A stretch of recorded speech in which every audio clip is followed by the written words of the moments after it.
Монгол Ардын хувьсгалт нам гэдэг нэрээ яач ч байсан авна гэж тэмцэж байгаа ч өнөөдрийг хүртэл авч чадаагүй эдгээр хүмүүс онц их хурлаа Монгол Ардын хувьсгалт намын төр штабын гэж их л дойдгоор нэрлэжээ. Өнгөрсөн хугацаанд Монгол Ардын хувьсгалт нам гэсэн нэрийг авч болохгүй болохоор нь Монголын алдарт хувьсгалт нам гэсэн нэр авахар байна гэж яагаад өнөөдөр ингэж нэрлснээ тайлбарлаж байна.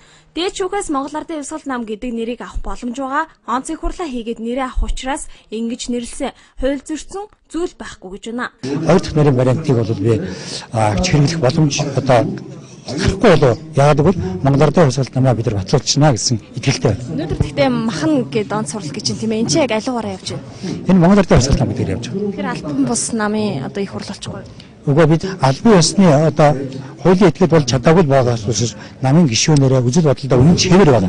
Онц их хурл Монгол Ардын хувьсгалт намын хээ өсгөнд нь их хайртай хувьсгалт гэдэг нэртэй байхад нь үйл ажиллагааг нь дэмждэг байсан хүмүүс цуглана гэж байсан. Гэтэл хээ өсгөнд нь хайрлаж дурласандаа биш харин мөнгө төгрөг харсандаа гишүүд дэмжигчдийн дүрд тоглохоор 800 гаруй хүн хөдөө орон нутгаас ирсэн гэх мэдээлэл хэвлэлийн хугацаар гарсан юм а. Шинэ баяр тэргүүтээ эдгээр хүмүүсийн ард ерөнхийлөгч асан их баяр байдаг мөнгө төгрөг өгч санхүүжүүлдэг гэгддэг. Гэтэл өнөөдөр онц их хурлд нь өөрийн биеэр ирж хамгийн хүндтэй судалт заларсан нь энэ яриг батлах шиг болсон юм а. Харин тэрээр намайг урьсан учраас л ирсэн гэдгээ хэлж байна. Монголд ер нь их хоёрын ард нь байдгүй юм уу? Байдгүй гэж боддог шүү дээ. Ерөөсөө юу ч вэ? Их хоёр л ард нь байдаг шүү дээ. Энэ хурлын ард нь их хоёр бас байгаа тий. Ардын намын ард нь их хоёр байгаа. Инх сайхны ард их хоёр байгаа.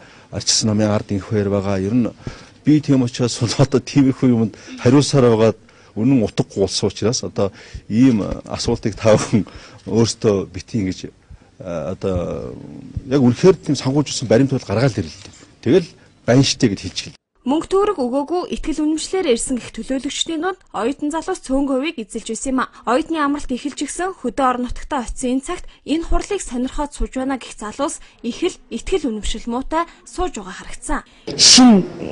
Шинжлэгдээд одоо юм болсон маа шүү дээ тий. Тэгэхэд нөгөө хуучин үзэл бодлоор л явдаг шүү дээ. Ер нь тэрнээс нэлээ итгэхгүй сууж байгаа байдал дараач л да. Яагаад юм бэ? Гоптер итгэхгүй ч эцтэй жоохон даараа суужсэн тэр. Би зөвхөрлөлтийг найзаад байгаа л шүү. Зүгээр нэг манай найз хурал суун тэгээд ирсэн тэгээд ийм хурлаас нэгээд дагаал ирсэн. Итгэхгүй төлөөлөгчдийн хажууд хэдийх итгэвтэй төлөөлөгч нь ч бас байла. Болохгүй асуулт асуулаа гэж хөөгдөж ахиж хурлын танхим руу байтугай үүдний коридорт орохч ирэхгүй болсон хоёр төлөөлөгч ихээхэн бухимдалтай байсан юм а.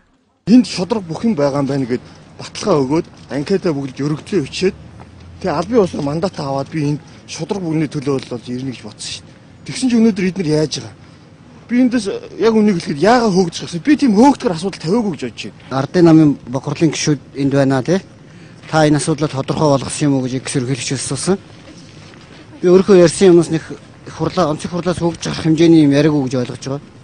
Яагаад гэвэл Монгол Ардын намын бохирлын гишүүн Монгол Ардын хувьсгалт намын төр штабт байж болох юм уу? Энэ асуудлаа өргөдлөө гэж нэг талд нь бүрэн багтаасан юм уу гэж асуусан. Ийм их адал явдалтайгаар онц их хурл хуралдаж байна. Тэд маргааш ахин хуралдана. Үдээс хойш нэрийн албан ёсоор аваагүй намынхаа даргыг сонгоно. Экс ерөнхийлөгч их баяр энэ намын дарга болоход цааргалах зүйлгүй гэдгээ өнөөдөр хэлсэн. Магадгүй тэрээр маргааш дарга болж мэднэ. Ариучрал мэдээллээ.